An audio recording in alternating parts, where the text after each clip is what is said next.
जो प्राप्त है वही पर्याप्त है। जीवन एक ऐसा रहस्य है जिसे पूरी तरह समझ पाना शायद किसी के लिए भी संभव नहीं है। आज जो हमारे पास है, कल वह रहे या ना रहे, इसका अनुमान कोई भी नहीं लगा सकता। समय का चक्र निरंतर घूमता रहता है, परिस्थितियां बदलती रहती है, सुख और दुख आते जाते रहते हैं।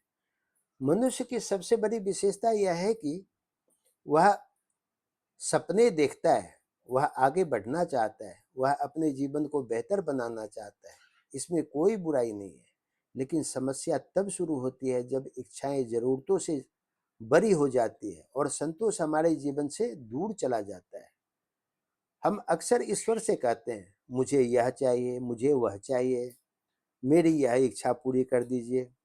लेकिन जब हमारी इच्छा पूरी नहीं होती तो हम शिकायत करने लगते हैं। हम सोचते हैं कि ईश्वर हमारी बात क्यों नहीं सुन रहे हैं, हमारी प्रार्थना क्यों नहीं स्वीकार कर रहे हैं। लेकिन समय बीतने के बाद कई बार हमें समझ आता है कि जो नहीं मिला शायद वह हमारे लिए उचित नहीं था, और जो मिला था उसकी कीमत हमने तब समझी जब वह हमारे हाथों से निकल गया। तब हमारी प्रार्थना बदल जाती है।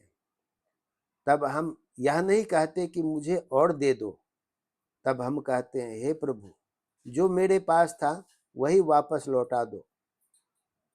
यही जीवन का सबसे बड़ा सत्य है। संतोष का अर्थ यह नहीं है कि हम प्रयास करना छोड़ दें। संतोष का अर्थ यह नहीं है कि हम अपने सपनों को त्याग दें। संतोष का अर्थ है जो आज प्राप्त है उसकी कद्र की करना। कद्र कीजिए जो हमारे पास है, उसके लिए आभार व्यक्त करना। आभार व्यक्त कीजिए। जो मिला है उसे कम ना समझना और ना कम समझिए।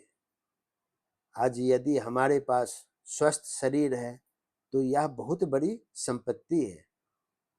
आज यदि हमारे पास परिवार है तो यह बहुत बड़ा आशीर्वाद है। आज यदि हमारे पास भोजन है, रहने का स्थान है, पहनने के लिए वस्त्र है, तो यह भी किसी वरदान से कम नहीं है। लेकिन मनुष्य की आदत है कि जो वह नहीं है उसी पर ध्यान देता है, जो है उसकी ओर उसका ध्यान कम जाता है।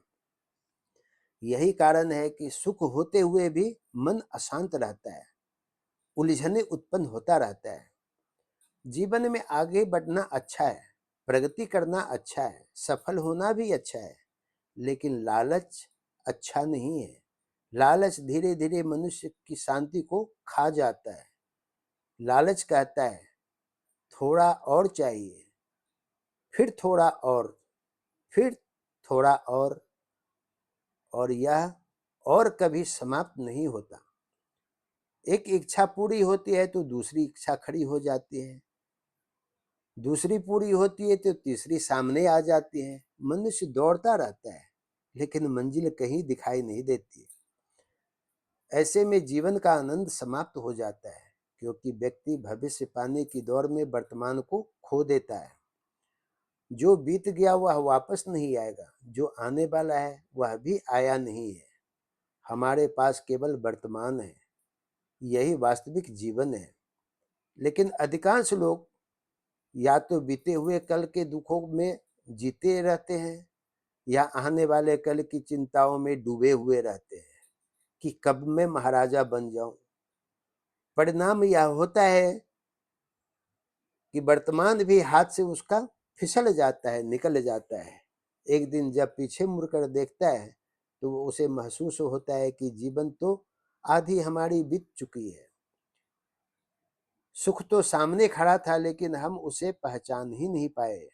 इसीलिए वर्तमान को जीना सीखिए, वर्तमान में चलना सीखिए, अपनी मेहनत पर ध्यान दीजिए, अपनी मेहनत पर ही जीना सीखिए।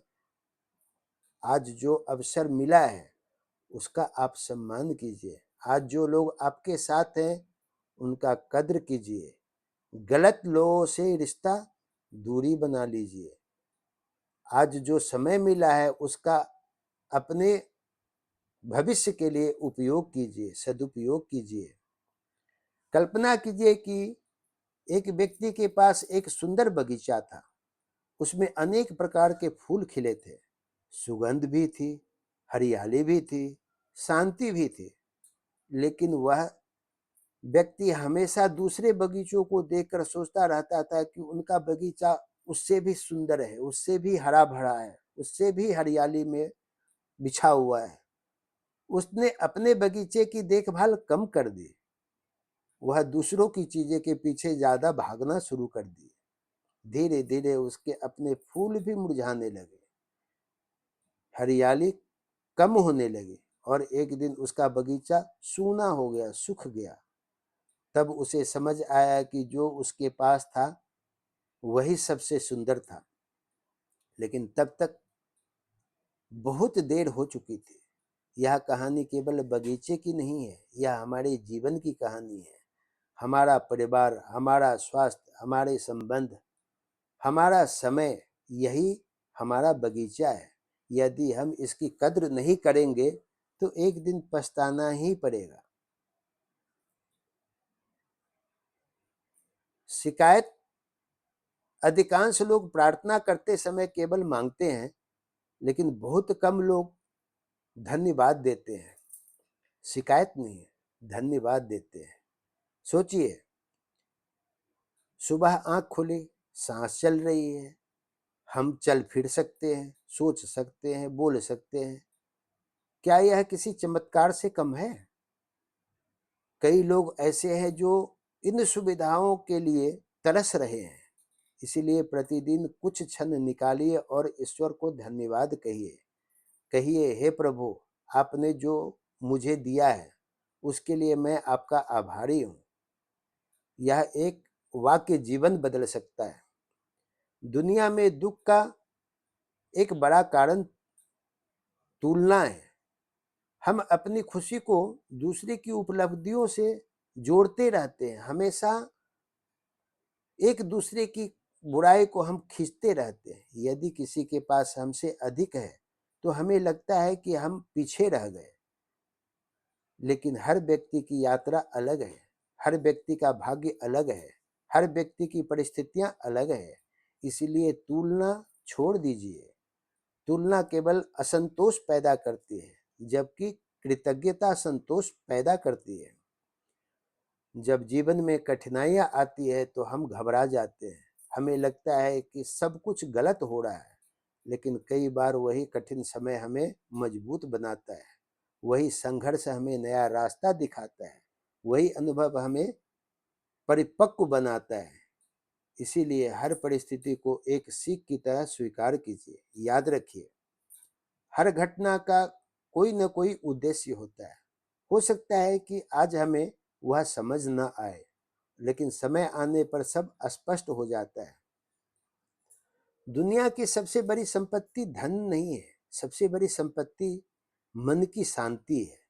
यदि धन है लेकिन शांति नहीं है तो जीवन अधूरा है, कष्ट कष्टदायक है। यदि साधन है लेकिन संतोष नहीं है तो आनंद जिंदगी में कभी नहीं मिल सकता है। सच्ची समृद्धि वही है जहां मन शांत हो, जहां हृदय कृतज्ञ हो, जहां व्यक्ति को यह अनुभव हो कि जो मिला है वह भी ईश्वर की कृपा है। वास्तविक सुख बड़ी उपलब्धियों में नहीं छिपा होता है, वह छोटी छोटी बातों में छिपा हुआ होता है। परिवार के साथ बिताया गया समय, किसी की मुस्कान, किसी की सहायता करना, प्रकृति को देखना, प्रार्थना करना, किसी जरूरतमंद का सहारा बनना, ये छोटी बातें ही जीवन को बड़ा बना देता है। हम सोचते हैं कि हमें सब पता है, लेकिन वास्तव में हमें बहुत कम दिखाई देता है। ईश्वर संपूर्ण चित्र देखता है, वह केवल एक छोटा सा हिस्सा देखते हैं। इसीलिए जब कोई इच्छा पूरी ना हो तो तुरंत निराश मत होइए। हो सकता है कि ईश्वर आपके लिए कुछ बेहतर तैयार कर रहा हो, और यदि कुछ छिन जाए तो धैर्य रखिए। हो सकता है कि उसके पीछे भी कोई गहरी शिक्षा हो। जब जीवन के अंतिम पड़ाव की ओर और व्यक्ति बढ़ता है तो उसे यह एहसास होता है कि उसने जिन चीज़ों के लिए इतनी चिंता की वे उतनी महत्वपूर्ण नहीं थी। महत्वपूर्ण था प्रेम, संबंध, सेवा, सदाचार, कृतज्ञता और ईश्वर का स्मरण। यही चीजें अंत तक साथ रहती है। आइए आज एक संकल्प लेते हैं। हम शिकायत कम करेंगे, धन्यवाद अधिक देंगे। हम तुलना भी कम करेंगे, कृतज्ञता अधिक रखेंगे। हम लालच भी कम करेंगे, संतोष अधिक अपनाएंगे।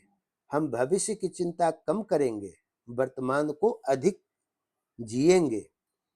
और प्रतिदिन ईश्वर से केवल इतना कहेंगे, हे प्रभु, जो आपने दिया है उसके लिए आपका धन्यवाद। जो नहीं दिया उसके पीछे भी आपकी कोई कृपा होगी।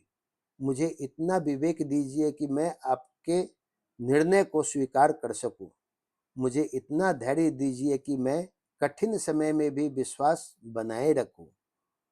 और मुझे इतना संतोष दीजिए कि मुझे समझ मैं समझ सकूं जो प्राप्त है वही पर्याप्त है।